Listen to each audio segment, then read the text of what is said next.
இந்த வீடியோல நம்ம என்ன பார்க்க போறோம்னா, துலாம் ராசிக்காரர்களுக்கு 2026 ஜூன் மாதம் நடக்கக்கூடிய அந்த குரு பெயர்ச்சி எத்தகைய ஒரு பலாபலன்கள் நிறைந்த ஒரு அமைப்பு துலாம் ராசிக்காரர்களுக்கு கொடுக்க போகுது. அடுத்து வரக்கூடிய 13 மாதங்கள் 2026 ஜூன் மாதத்திலிருந்து 2027 ஜூன் மாதம் வரைக்கும் குரு கடகத்துல சஞ்சரிக்கிறார். அதுல 3 மாசம் பாருங்க, நவம்பர் டிசம்பர் 2026, ஜனவரி 2027, ஆண்டின் கடைசியும் அடுத்த வருஷத்தின் ஸ்டார்டிங்லயும் பாருங்க அதிவக்கரமாக சிம்மத்துக்கே வருகிறார்.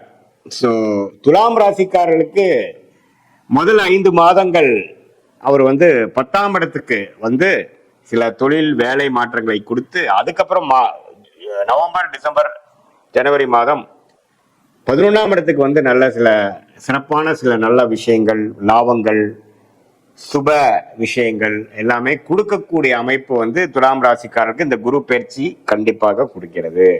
நம்ம சயின்டிபிக் வேதிக் அஸ்ட்ராலஜி முறையில எதையும் மிகைப்படுத்தாமல் உள்ளதுவாறு அறிவியல் சார்ந்த ஜோதிட கருத்துக்களை மட்டும் நம்ம பார்க்க போறோம். பரிகாரங்கள் அது மாதிரி மூட நம்பிக்கையில போறது இல்லை.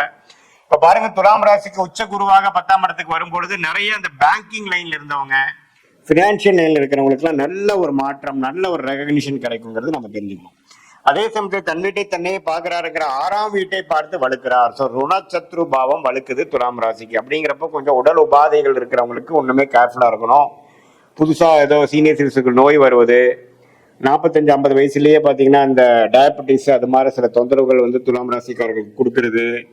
அதே மாதிரி கடன்கள் அதிகமா போறது, பர்சனல் லோனு, வியாபாரம், தொழில் இருக்கிறவங்களுக்கு கடன் தெரியாம கொஞ்சம் கொஞ்சமா போய் அதிகமா போயிருச்சுங்கிற மாதிரி அமைப்பு.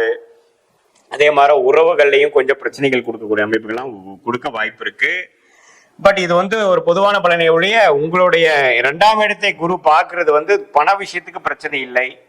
பண புழக்காட்டங்கள் அதிகமா இருக்கும். ஆனா கடன் விஷயத்துல மட்டும் கேர்ஃபுல்லா இருக்கணும். உடம்பு உபாதைகள்ல கேர்ஃபுல்லா இருக்கணும். அதே மாதிரி உறவுகள்ல கேர்ஃபுல்லா இருக்கணும். ஒரு மாதிரி லோன் போட்டு ஒரு இடம் வாங்குறது, ஒரு வீடு கன்ஸ்ட்ரக்ஷன் பண்றது, பழைய வீட்டை அப்கிரேட் பண்றது, புதிய கார் வாங்குறது, பழைய காரை கொடுக்கறது, எல்லாமே அது மாதிரி வண்டி, வாகனம், வீடு, இடம் அது மாதிரி விஷயத்துல நல்ல மாற்றங்களை கொடுக்கக்கூடிய ஒரு அமைப்பு துலாம் ராசிக்காரர்களுக்கு 2026 ஜூன் மாதம் ஆகக்கூடிய குரு பயிற்சி நன்றாக குடிக்கிறார். அதுக்கப்புறம் பாத்தீங்கன்னா ஆண்டின் கடைசியில 11ஆம் இடத்துக்கு போகும்பொழுது நல்ல லாபங்கள், நல்ல சில இன்வெஸ்ட்மெண்ட் பண்ணதுல ஒரு சில பெனிஃபிட்ஸ் எடுக்கக்கூடிய அமைப்பும் வருகிறதுங்கிறது நாம தெரிஞ்சுக்கணும். ஸோ 10ஆம் இடத்துல குரு வரும்பொழுது தொழில், ஃபினான்ஸ் தொழில், வட்டி தொழில், பேங்கிங் தொழில், சொல்லி கொடுக்கும் வேலையில இருக்கிறவங்க, பிரின்சிபலா இருக்கிறவங்க, டீச்சரா இருக்கிறவங்க, ப்ரொஃபஸரா இருக்கிறவங்க, டீனா இருக்கிறவங்க, அவங்களுக்குலாம் நல்ல மாற்றங்களை கொடுக்கக்கூடிய அமைப்பு இருக்கு. கோல்டு பிஸ்னஸ்ல இருக்கிறவங்களுக்கும் நல்ல மாற்றங்கள் நல்லது இருக்கு. ஸோ இந்த நேரத்தை ஓரளவுக்கு கரெக்டா யூஸ் பண்ணி நம்ம சில காரியங்கள் செய்து கொள்ள வேண்டும். ஸோ இதுதான் துலாம் ராசிக்காரர்களுக்கு குரு பயிற்சி நல்லது. 6ஆம் இடத்திலிருந்து கடன் நோய் எதிரியை குறைத்து கொண்டிருந்த சனியை குரு பார்த்து ஓரளவுக்கு தன்மைப்படுத்துகிறார். அதே சமயத்தில் 5ஆம் இடத்துல ராகு, 11ஆம் இடத்துல கேது இருந்து குழந்தைகளுக்காக மெனக்கெடுதல், அவங்களுக்கு தகுந்த மாதிரி நம்ம கொஞ்சம் அட்ஜஸ்ட் பண்ணி போறது, அது மாதிரி சில விஷயங்கள்லாம் உங்களுக்கு கொடுக்கக்கூடிய அமைப்பு இருக்கு. பொதுவா பார்க்கும் பொழுது துலாம் ராசிக்காரர்களுக்கு 10ஆம் இடத்துல குரு வந்தா பிரச்சனைன்னு சொல்லுவாங்க. 10ஆம் இடத்துல குரு வந்தா பிரச்சனை கொடுக்க போறது இல்லை. என்னன்னா சில கடன் விஷயங்கள், உடல் உபாதைகள் விஷயங்கள், தொழில பாத்தீங்கன்னா கொஞ்சம் முன்னேற்றங்கள், கொஞ்சம் இன்வெஸ்ட்மெண்ட் பண்ணி முன்னேறது, வேலையில கொஞ்சம் பெனிஃபிட்ஸ் அடைகிறது, கொஞ்சம் ப்ரொமோஷன் ஆகுறது, அது மாதிரி நல்ல விஷயங்களை கொடுக்கக்கூடிய அமைப்பு தான் இருக்குதே ஒழிய ஒன்றும் தவறான அமைப்புகள் இல்லை என்று நாம தெரிந்து கொள்ள வேண்டும். இது ஒரு பொதுவான பலனை தவிர, உங்களுடைய ஜென்ம ஜாதகத்தில் நீங்கள் பிறந்த தேதி, பிறந்த நேரம், பிறந்த ஊரை வைத்து உங்களுக்கு என்ன மாதிரி ஒரு ஜாதகத்துல உங்களுக்கு வருது, நீங்க எந்த லக்னத்துல பிறந்தீங்க, நீங்க துலாம் ராசியில சுவாதி நட்சத்திரத்துல பிறந்தீங்களா, விசாக நட்சத்திரத்துல பிறந்தீங்களா, சித்திர நட்சத்திரத்துல பிறந்தீங்களாங்கிறதெல்லாம் எல்லாம் ஆராய்ந்து அதுக்கு தகுந்த மாதிரி நம்மளுடைய சயின்டிபிக் வேதிக் அஸ்ட்ராலஜி முறையில துல்லியமான, மிகைப்படுத்தாமல் உள்ளவாறு நம்மளுடைய பலாபலன்களை பார்த்து எது மாதிரி விஷயங்கள் ஷார்ட் டேர்ம்ல வரக்கூடிய அமைப்பு இருக்கு, பாஸ்ட் எப்படி இருந்தது, பிரசன்ட் எப்படி போயிட்டு இருக்கு, பழசு கெட்டதெல்லாம் முடிஞ்சிருச்சா, ஒண்ணுமே நடக்கிறதெல்லாம் நல்லதா, அது ஒண்ணுமே சில பிரச்சனைகள் இருக்கா, எது மாதிரி நேரத்தில் எது மாதிரி விஷயங்கள் எடுக்கலாம், நமக்கு வேலை மாற்றம், தொழில் மாற்றம் எப்போ வருது, எது மாதிரி டைம்ல நம்ம கடனை அடைக்க முடியும், எது மாதிரி டைம்ல உடம்பு உபாதைகள் குறையும், குழந்தை செல்வம் எப்ப கிடைக்கும், கல்யாணம் எப்ப நடக்குங்கிற மாதிரி ஒரு வயதினருக்கும் அவங்கவுங்களுடைய ஸ்டேஜஸ் இன் லைஃப்க்கு தேவையான கிளாரிட்டி, தேவையான வாழ்க்கையோட அமைப்புகளோட எப்படி நமக்கு காத்திருக்கிறது, நம்மளுடைய பிராப்தங்கள் என்ன, நம்மளுடைய தோஷங்கள் என்ன, நம்மளுடைய கர்மா என்ன அப்படிங்கறதெல்லாம் தெரிந்து அதுக்கு தகுந்தமாற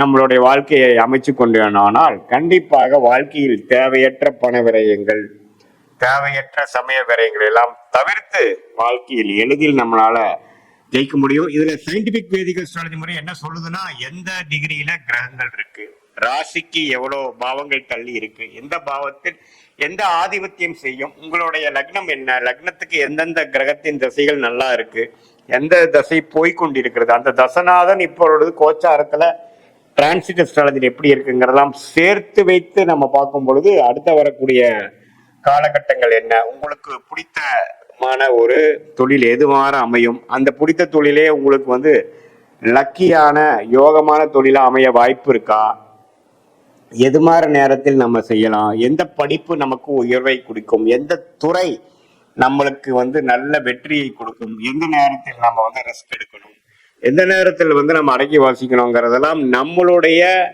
லக்னம், நம்மளுடைய ராசி, நம்மளுடைய நட்சத்திரம், நமக்கு நடக்கக்கூடிய கிரகத்தின் திசைகள், புக்தியை டிவைட் பண்ணா அந்தரம், அந்தரத்தை டிவைட் பண்ணா சூக்ஷமத்தை வைத்து டிகிரி அடிப்படையில் எதையும் நாம தீர ஆராயாமல் அப்படியே நம்ம பரிகாரங்கள் அது மாதிரி விஷயங்கள் போகலாமல் உள்ளது உள்ளவாறு ஒரு கிரகம் ஒரு நட்சத்திரத்தில் எப்படி இருக்கிறார், ரெண்டு பேர்த்துக்குள்ள டிஃபரன்ஸ் என்ன, எவ்வளவு தூரம் தள்ளி இருக்கிறார்கள், உங்க லக்னம் எது மாதிரி இருக்கு, எந்த மாதிரி லக்னமும் சில பேர்த்துக்கு பாத்தீங்கன்னா லக்னமும் ராசியும் ஒன்னா இருக்கும், அது எப்படி வேலை செய்ய போகுது, அல்லது லக்னம் வேற ராசி வேறையா அப்படிங்கிற மாதிரி வருது, உங்களுடைய தசை நடக்கிறது ராசி அதிபதியாக இருக்கா, லக்னாதிபதியாக இருக்கிறதா, அல்லது ராஜயோகாதிபதியாக நடந்து கொண்டு இருக்கிறதா, அல்லது வரக்கூடாத தசைகளாக இருக்கிறதா, அந்த தசை எப்ப நம்ம முடிச்சுக்கலாம், எந்த நேரத்துக்கு அப்புறம் நல்ல நேரங்கள் இருக்கு அப்படிங்கறதெல்லாம் நாம துலாம் ராசிக்காரர்களுக்கு நம்மளுடைய பொதுவான பலன்களும் உங்களுடைய ஜென்ம ஜாதகத்துல வரக்கூடிய தசாபுக்தியில் வைத்து வரக்கூடிய துல்லியமான பலன்களும் சேர்த்து வைத்து பார்க்கும் பொழுது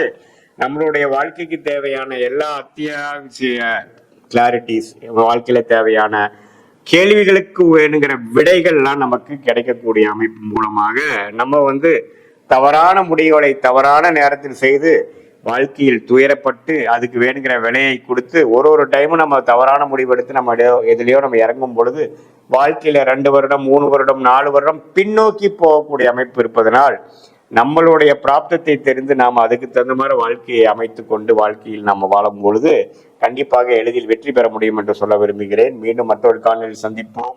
நன்றி, வணக்கம்.